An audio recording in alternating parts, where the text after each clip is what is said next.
Welcome to my YouTube channel. My name is Benjamin Poole, one of the head traders here at Verified Investing. Um, what I'm going to do is I'm going to go over the intraday, so basically the 1 minute time frame for RCL as well as Norwegian Cruise Line Holdings.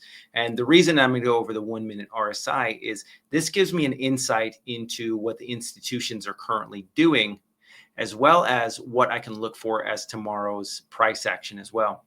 So not only do I look at the 1 minute, I look at the 1 minute RSI specifically. A lot of people look at the 30 or the 70 as either oversold or overbought. But if you know anything about the relative strength index, it's a momentum indicator.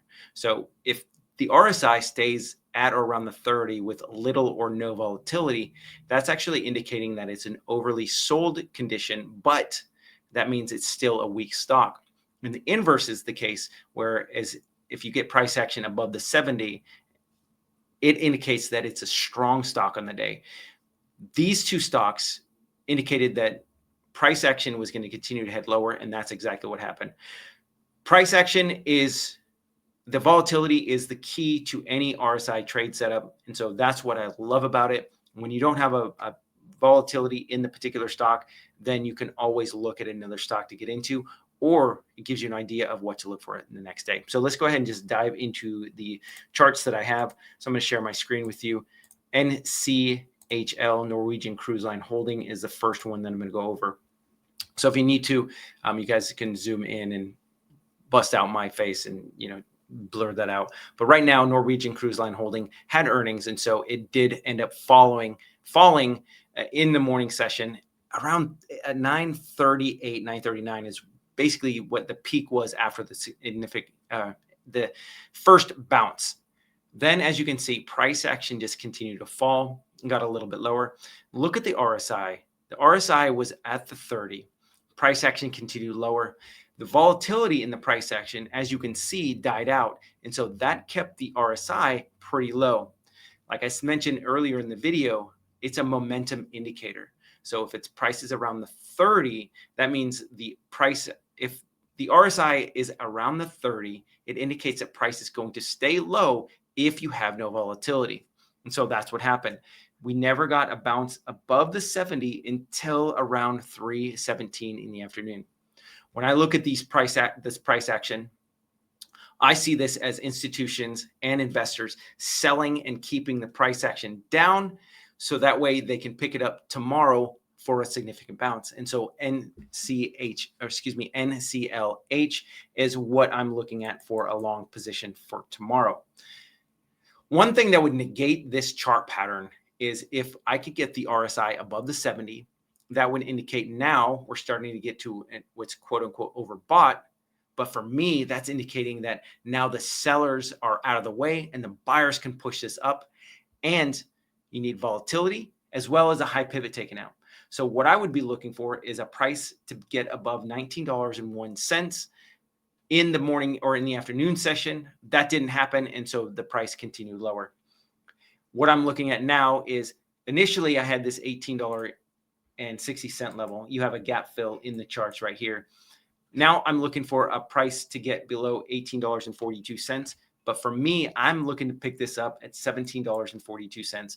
So that would be my first long level. It is a pretty significant drop from the current gap fill at $18.60. However, again, if we can get price action to head lower, that is where price action is likely to head down to. The other one is now we're going to go, this is on the daily time frame, by the way. I like to switch between the 1 minute. The 1 minute gives me an indication of when to stay away from a trade. Now in the daily time frame, it gives me an opportunity to look at what's potentially coming. Now that it's below the 30 on the RSI, and we're starting to see some volatility with this price action getting from $24 all the way down. If we can pick this up around $17.40, look at the RSI. Now it's down below the 30, even at 20. This is setting up for a good opportunity for a swing trade in addition to a day trade. That's why I like this low pivot at $17.42. The nice thing about playing a low pivot and the RSI as low as it is that $17.42 level is also a great stop out level. If on a daily closing basis, it closes below that, you can stop out of the trade. it also gives you a great opportunity to take advantage of the upside move. If that price action does stick, then you can move, then Norwegian Cruise Line Holdings can actually bounce 10, 15, even up to 20%. And so that's where I'll be looking to take profits. The further downside, obviously, you have $16.26 there's a gap fill, and then you have ultimately double bottom from the April lows at $14.22. That's why, because there's so many gaps in this charts, that's why I would wait for I would stop out of the trade at that particular level. Okay, now let's go into RCL, so Royal Caribbean Holdings. This stock has had some volatility as of late in the daily time frame. If we notice, the RSI ended up heading to 70. Doesn't always indicate that you're going to sell off. The RSI got above the 70 right here on the 25th of June. Look at how long it took for the price action to start breaking. You would have been out of the money if you started your short trade at $70. It would have made 24% out of the money. You could have navigated this. You could have dollar cost averaged into it, but it's nice to wait for negative RSI divergence. Again, momentum indicator. So once it got above the 70 with price action taking out high pivots, this insinuated that the price was going to continue higher, and that's exactly what it did. Once we got some negative divergence in the RSI, as well as some volatility, now we can play the RSI, and this is why this was the top. RSI then hit the 70 with volatility, and now it's pulling back.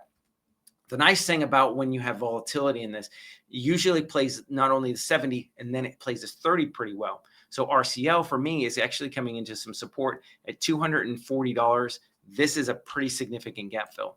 And so what I mentioned is also being able to play the intraday and see where price action is going. So I'm going to switch to the 1 minute time frame. RCL, almost a similar price action where you get this initial bounce going out of the morning session, got a nice 2% move to the upside. And then what happened to price? The price action not only stayed weaker, but look at the RSI. It hit the 30 several different times. It got to the 70, but never got got significantly above the 70 until about 1 o'clock in the afternoon. One thing that I look for is not only the 70 getting above, but also, like I mentioned previously in the video, I need a high pivot to be taken out. And then that could that would insinuate that the price action is flipping momentum, and the sellers can now get out of the way and the buyers can take this higher. And never took out this $265 level. Sellers came back in and continue to push this down, and look what the RSI told you. RSI told you, do not get back into this trade. There's no volatility, and the sellers are going to keep pushing this stock down. And that's what happened. So let's go back to the daily time frame now that we've seen what price action is going to do in the intraday. Gives you an indication of to stay away from this, and then price action is going to push this thing lower. So your first gap fill was right here at $257, where it's currently trading. Now what we're looking for is price action get down to $246. This high pivot point is where price action is likely to get down to in RCL, and that's where your price is going to favor a bounce. $246.64 with potential for it to even drop a little bit lower to $240.12. And that's where a major gap is going to be sitting for you.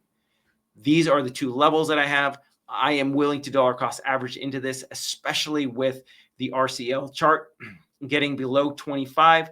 This is telling me that now with volatility, it's more of an oversold condition. And so now the 30 can be respected. And that's what I look for is the volatility. This is a great setup for me. If it does drop below that, you do have this double bottom here at $223. And so that could be an add level for you as well. I do love this RCL for a potential long trade. Look at how oversold this is. This would be a 36% move to the downside. Could be as much as 35. That's what I have for you guys. Thank you so much for watching my YouTube channel. Please make sure you're liking and subscribing. I'm going to try to do 2 of these videos every week or so to provide some insights into what I'm thinking inside of these charts, give you a little bit of an insight in how the RSI works, as well as when something's overbought and oversold. Mike, your key takeaways from this is what I would say is look for the volatility. Without the volatility, the RSI doesn't necessarily indicate whether something's overbought or oversold. It's going to give you an idea of how high something can go or how low something can go. So again, thank you so much. And we'll see you guys next time in the charts. Take care.